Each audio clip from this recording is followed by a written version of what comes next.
What is up, YouTube? BB368 coming at you with an updated deck version of the Edymions. Short little update for last night's matches. I went 1 and 2. Unfortunately, again, our locals is fairly small, so I'm not really getting much practice with some of the topper tier decks. But my losses were to Salamangreat and Spiral, and my only one was to I don't even know what the hell he was playing. But unfortunately, for the Spiral player, it's kind of like the same setup with when I was playing against him with Ritual Beasts. Whoever went first and got their setup, they were basically fine for the turn. So unfortunately, it was what it was. Went to 3 games against the Salamangreats. He won the first game, and then second game I just lost outright to evenly matched. So he basically opened up with evenly matched, wiped my board, and unfortunately that it is what it is. So but this is going to be a updated deck version. There's a lot of different variants I see for this deck, so I will be trying out this variant for next week. But without further ado, let's go right into it and show you the tweaks that I have made. Originally was playing 3. I have now cut him down to 2. You rarely want to see him in the hand. You always want to be special summoning him with Servant, as you can see. And yes, he has a higher scale, but at the same time, I don't want to be using him for scale. I want him to be out in the field. Very rarely will you ever be able to use his pendulum effect of ditch 6 counters, special summon, and destroy stuff on the field. It very rarely happens, and again, most times you're going first turn, you don't want this on your scale, you want this in your deck or on your extra deck for Magister and Servant. So that's my thinking behind it. I cut him down to 2, so I hopefully don't run into him as much. You're still keeping the same lineup of 3 Servant. You just have to. This card is just broken. And I was thinking of putting him down to 1, but I'm going to keep him at 2 because, again, he's a high scale count. So, I mean, he does have his perks and whatnot, but just for the normal summon, it's kind of like, it's okay. So I will be keeping him to 2 for now. This is where things are a little bit more interesting for my deck is for the Cerberus engine. I swapped it up just a little bit, and I'll show you what I mean. Obviously, you're still playing the triple Cerberus, but I'm only playing 2 Jackal. As I was playing at locals and whatnot, I was dead drawing into him with no way to get him out to the field and whatnot. Like, again, the main way you don't really want to have this in hand. It's a fairly low scale count, so it doesn't really help you. And the only time you're ever going to get it out is really, again, if maybe you Servant it or you get it from the extra deck. So you rarely want to see this in your hand. I mean, obviously you can summon it with Yugioh and whatnot, but at that point it's whatever. So I am only running 3 Cerberus with the double Jackal just for that. Just for, again, not drawing into it. It's kind of like the same mindset with the big Edymion. You don't want to be seeing him in the hand. You just want to see him, leave him in your deck or in your extra deck scale.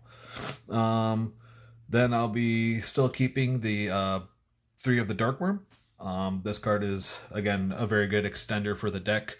You'll see with one of the cards I've added to the deck, you can either put this in with Foolish Burial, discard it for a card effect, and basically you're able to special summon it and get out your gate 0. So that's an easy extender, you just have to.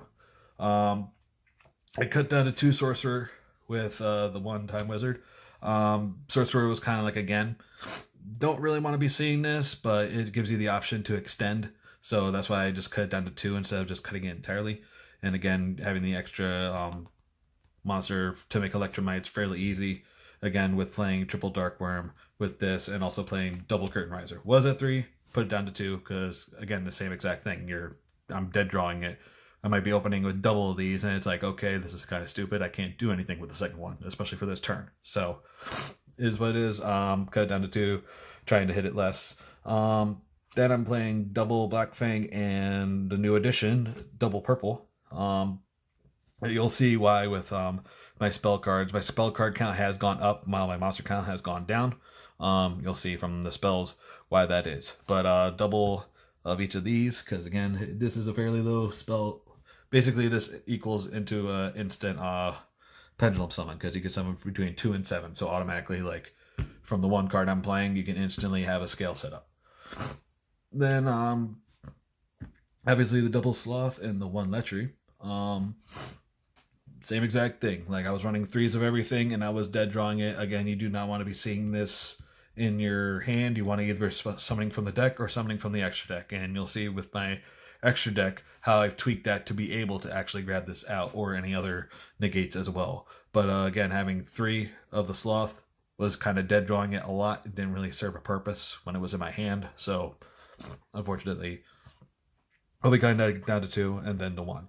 Now going into the spells, obviously you're still playing your Triple Mastery, Double Edymion, Double Terraforming. And this is where we're going to get into the new stuff that I've added into the deck. I'm playing Triple Duelist Alliance. Sorry if I'm sniffling a lot, I got allergies. But Triple Duelist Alliance. Basically, this card, if there's a card in your Pendulum Zone, add 1 Pendulum Monster and or Pendulum Spell. Rarely you'll be going into that Pendulum Monster, but it is an option. But most of the time you will be going into Pendulum Call. Most decks play 3 of these. I'm only playing 2, because again, you're only running 2 of each Spellcaster, 2 of each Pendulum Magicians. So you draw any of them, running this at 3 can basically be a dead draw if you have no more cards to search into your deck. So I only running 2. Again, this feeds the Dark Worm like I was talking about. Easy setup for your scales, basically, again, like I was talking about. And then, of course, the 1 Upstart and the 1 Foolish Spirit. That is the main deck. Again, I will be trying this out and giving another report to let you guys know how it did. I feel like this one will be a lot more consistent and a lot less dead drawy than the last one was, because again, like I was saying, with having so many triple copies of cards in my deck, I was dead drawing a lot of them for no reason. So I'm hoping that with cutting this down, it will adjust. It will basically be able to adjust the consistency issue that I was running into from my plays. Now we go into the extra deck. Obviously, you're going to be playing your 1 Electromite, the 1 LB, the new addition, the 1 Pisty. Basically, again, this was going to be serving with the Dark Worm play. You get out Saryuja, grab back 1 of the Dark Worms. Basically, if a Dark Worm is in your scale, you can summon out both Dark Worms. Summon out Pisty or summon out LB, depending on what your setup is. It just gives you a lot more options to the field than to just be reliant on just the main deck. Also, I did add a few I think I added a synchro in for the Pisty play, so it adds more negates as well. The 1 Wee Witch, Decode Talker, really, like a couple of these I've really gone into. So the main 3 I'm planning, and the main couple that I'm probably never going to do, the 1 New Sorcerer, the Zephyra, Nightmare, Phoenix, those are situational. Obviously the Saryuja, some of the play testing I've literally gone into double Saryuja and have plussed them enormously, so you definitely at least want to have 2. The 1 Borload I've rarely gone into, 1 Abyss Dweller, have to, 1 Cowboy for going into time, and the new addition, the 1 Burning Abyss. Yeah, the Archfiend Abyss for, again, negates. So that's the extra deck. Fairly standard, the only nothing really expensive except for maybe the Saryujas. Again, the main 3 that you're always going to go into, obviously the Electromite, the Saryuja, and if you have the options, they'll be in the Pisty. Those are the main 4 I feel you need to have. Technically 5 if you're going to get a second one. But other than that, everything else is basically optional for the extra deck as far as I've seen.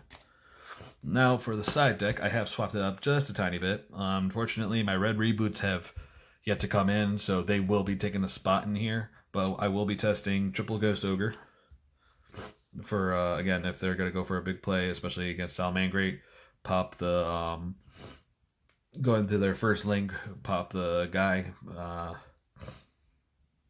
I can't even remember his name, unfortunately. But you'll see a picture of him somewhere on the screen. You basically, they go for Gazelle, or they go for like Flame Buffalo. They only have a Spinny. Go off for their cards and basically just go on from there to search a field spell. Use this, pop it off, so you ain't got to worry about it, and hopefully that just ends their play. Obviously, the Triple Ash Blossom, still have to. Triple Denko. Red Reboot might be taking the place of Secret Village. This can be a good card, but it's a good card in theory. But again, if they wipe your board, or as the situation came to me, they evenly matched, and this is one of the cards on there, it's like, crap, I have nothing to negate this. Unfortunately, It's kind of dead, so I honestly have a feeling Secret Village will be coming out. I'll be putting in the red reboots for that. And of course, Call by the Grave. Maybe main decking it. Again, we'll see how the next week goes. But other than that, that is the deck profile update for Edymions. It's a fairly fun deck to play. Again, the only issues, as most people are seeing, is the consistency issue with again, having your servants, everything needing spell counters and whatnot. The spell counters are fairly easy to get, and again, with a higher spell count than I'm running, that should not be a problem anymore. But it's just a fact of again, the main weaknesses of the deck to be keeping an eye out for, which is why I may be putting this into the main deck. We will see how the next week goes.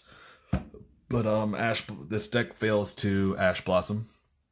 If you have servant out on the field, you ditch your counters, they can Ash Blossom it, the servant will stay, and you don't get to special summon, and you have to rebuild your counters. Usually by then, your opponent will, if you're the one at Ash Blossom, your opponent will have already spent a lot of resources trying to get those spell counters onto the field, and they're just left dead in the water, unfortunately. A couple other cards to keep an eye out for, again, probably would be Ghost Ogre, because, again, you activate any of your effects, they can just destroy and be rid of it unless you have a Mythical Beast Jackal.